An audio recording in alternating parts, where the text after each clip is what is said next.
A Rússia anunciou nesta semana a saída do Acordo do Mar Negro.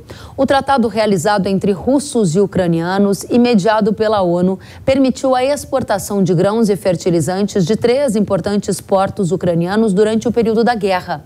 Os países realizaram uma série de renovações do acordo e o último expirou na segunda-feira, data em que a Rússia disse que não iria renovar o tratado. A Organização das Nações Unidas lamentou a decisão da Rússia de encerrar o acordo. Durante o discurso, o secretário-geral da ONU, Antônio Guterres, disse que as exportações de produtos alimentícios da Ucrânia e fertilizantes russos têm sido uma tábua de salvação para a segurança alimentar global e um farol de esperança em um mundo conturbado. Ele salientou que a Rússia retirou as garantias de segurança para a navegação na parte noroeste do Mar Negro e que centenas de milhões de pessoas que passam fome e consumidores que enfrentam uma crise global no custo de vida vão pagar o preço. Nas palavras dele, há simplesmente muito em jogo em um mundo faminto e ferido. No mesmo dia em que o acordo expirou, um bombardeio ocorreu em uma ponte que liga a Rússia à Crimeia. A região é ocupada pelos russos desde 2014. Putin culpou os ucranianos pelas explosões, mas Kiev não assumiu abertamente a autoria do ataque. Já na terça, na quarta, na quinta e na sexta-feira, mais ataques aconteceram. Desta vez, mísseis russos atingiram os portos da Ucrânia, na região de Odessa. A área abriga os principais terminais marítimos.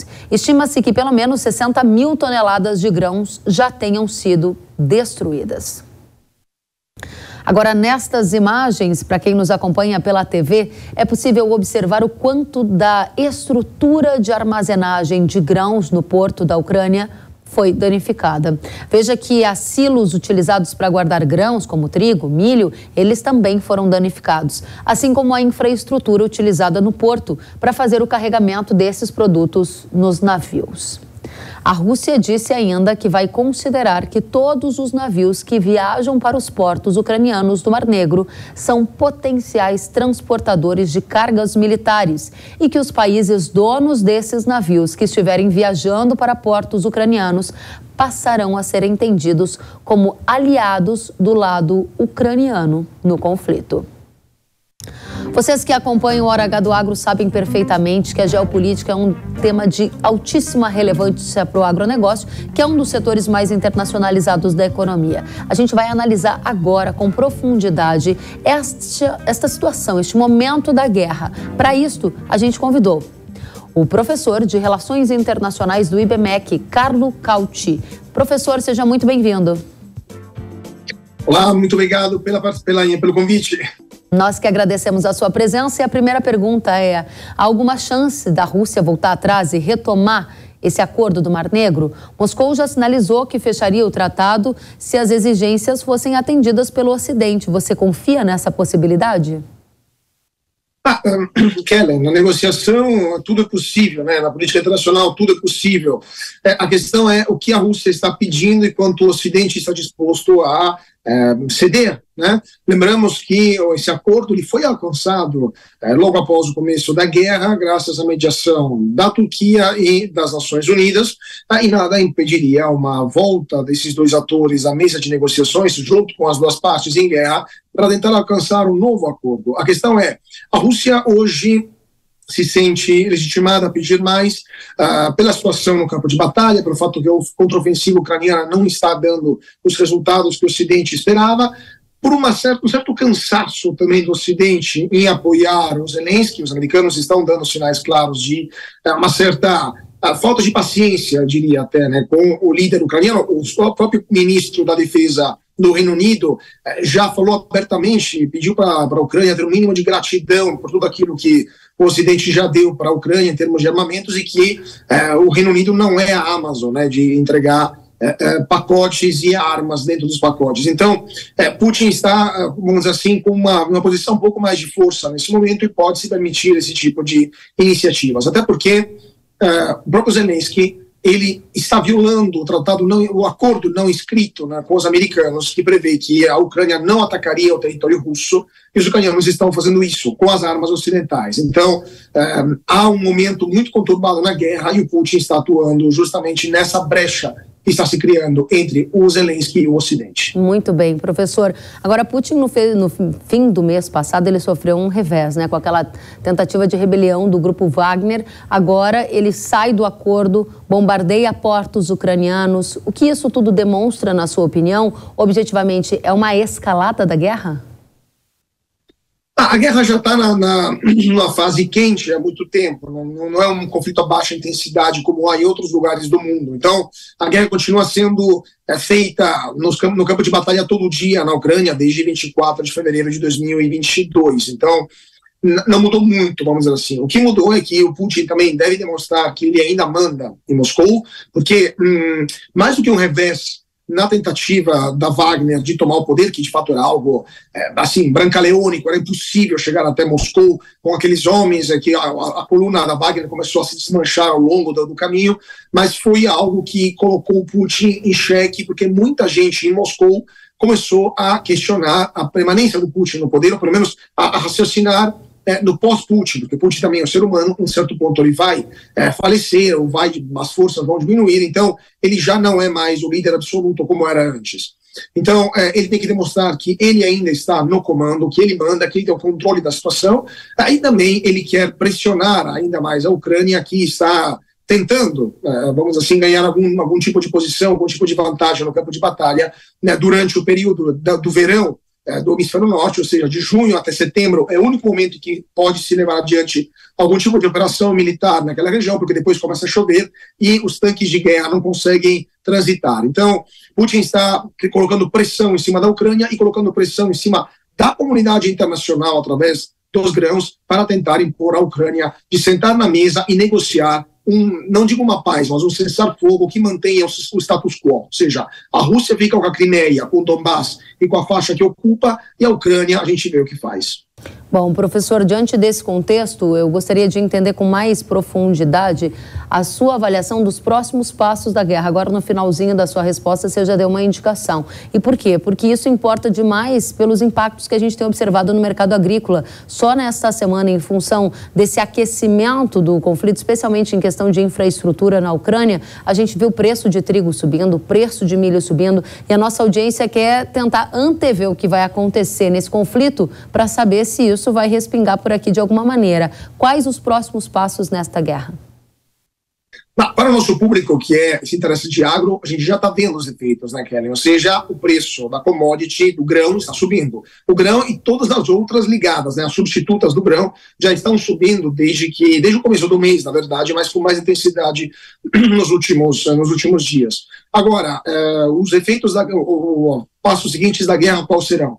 Se a contraofensiva ucraniana, que está sendo preparada há meses e graças também a enormes doações de material bélico do Ocidente para a Ucrânia, se essa contraofensiva não alcançar nenhum resultado concreto, a guerra vai entrar aí sim num status quo provavelmente definitivo, porque os americanos não estão mais dispostos, os europeus também, a acabar com seus arsenais, com seus estoques para a Ucrânia. Existem outras prioridades muito mais urgentes, especialmente para os americanos, notadamente Taiwan.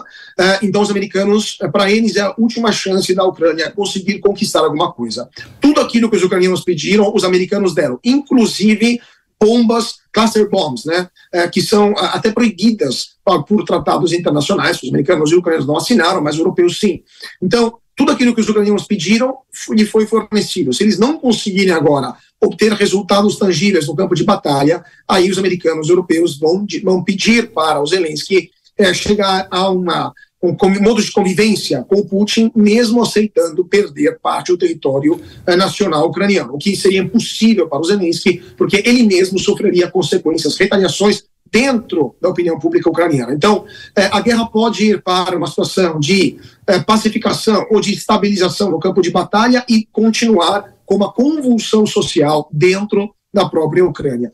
Isso tudo seria até mais perigoso, porque se existe a possibilidade de ter um novo acordo do grão entre a Ucrânia e a Rússia, mediado pela Turquia ou pelas Nações Unidas, se começar uma guerra civil na Ucrânia, aí não é que não teremos acordo, não teremos nem mais grão, porque não terá a capacidade, a possibilidade de semear nas áreas que são muito próximas do campo de batalha, por sinal. Então, é um contexto muito complicado aquilo que nós esperamos nos próximos meses e, com certeza, o preço do grão vai aumentar. Professor, o que o senhor está dizendo, e me corrija se eu tiver entendido errado, é que se a contraofensiva da Ucrânia não for bem sucedida, o senhor entende que a Rússia deverá ter uma vitória pela falta de suporte que a Ucrânia vai ter do Ocidente e também porque o Ocidente está olhando com preocupação para Taiwan, que começa a virar uma necessidade mais urgente do que esta guerra atual entre Rússia e Ucrânia. Se eu não entendi bem, por favor, me corrija, eu gostaria que o senhor aprofundasse esses pontos.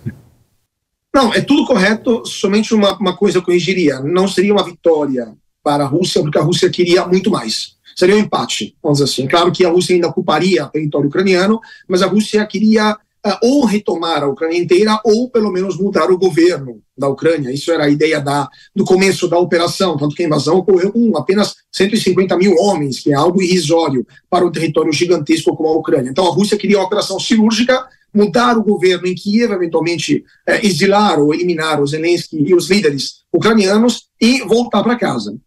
A Rússia foi obrigada a invadir a Ucrânia, porque isso é um custo também, né, Kellen? É um custo de manutenção dos homens no território, custo de controle também das populações que não concordam com essa ocupação, entre outras coisas. Então, não seria uma vitória como a Rússia gostaria, mas com certeza seria uma derrota para a Ucrânia, que perderia, além da Crimeia, a parte do seu território com maior recurso natural, especialmente mineral, com a maior capacidade industrial, que representava 85% das exportações em termos de valor agregado da Ucrânia, isso se tornaria a Rússia, né? Já hoje a Rússia o considera como parte do seu território nacional. Então, se a guerra acabar assim, de fato teremos uma Ucrânia dividida na metade e um problema seríssimo dentro da Ucrânia, porque há facções do governo ucraniano, por exemplo, o batalhão Azov, mas não somente ele, vários grupos nacionalistas que não aceitariam uma situação atual e que gostariam de lutar até o último, até o fim. Só que o problema é que, sem as armas ocidentais, eles podem bem pouco contra a Rússia. Então, começa esse impasse e isso levaria para um problema dentro do próprio governo ucraniano. Professor, preciso apenas de 2 minutinhos da sua atenção para explicar por que o senhor mencionou Taiwan. A gente sabe que Taiwan está no centro das disputas entre Estados Unidos e China, mas me chamou a atenção o senhor dizer em algum momento que o Ocidente tiraria o pé do apoio à Ucrânia nesse conflito contra a Rússia, porque precisa olhar com atenção para Taiwan. Nós estamos na iminência de uma invasão da China a Taiwan, na sua avaliação? Olha, a iminência não diria, porque quando se começa uma invasão, isso é evidente para todo mundo, como foi evidente no caso da Ucrânia, porque o país que começa a invasão é obrigado a começar a coletar, a acumular armamentos e homens na fronteira, né? A Rússia fez isso antes da invasão, em fevereiro do ano passado. A China ainda não fez isso, até porque seria um custo muito elevado nesse momento para a China invadir Taiwan. Mas isso não significa que a China não desistiu de voltar a obter o controle em cima de Taiwan, que, lembramos, é considerado pelo governo chinês, da China continental, da China de Pequim, como uma província rebelde e deve ser reenglobada na China, na República Popular Chinesa Comunista, a qualquer custo, na paz ou, eventualmente, usando a violência. Os americanos sabem disso e existe um programa de armamento, de reaparelhamento das Forças Armadas taiwanesas, que é de longa data.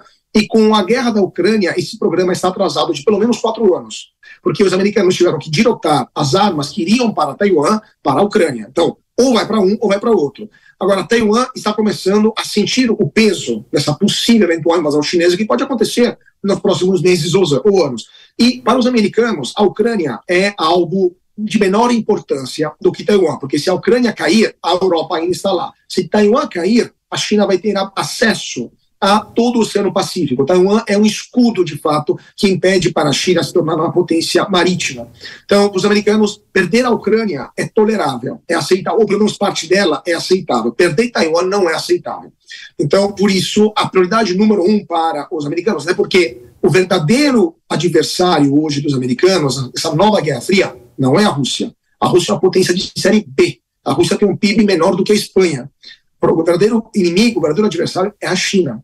Então, é por isso que os americanos têm que direcionar as suas armas, onde ia também a sua energia, a sua atenção, os seus recursos econômicos também, para o verdadeiro campo de batalha que vai decidir quem será o número 1 do mundo, se continuar sendo os americanos ou a China. Professor, nosso tempo está encerrado, mas eu preciso de uma última resposta. É uma questão de tempo para a gente ver uma invasão da China a Taiwan? Ou você acha que em alguma medida isso pode não acontecer?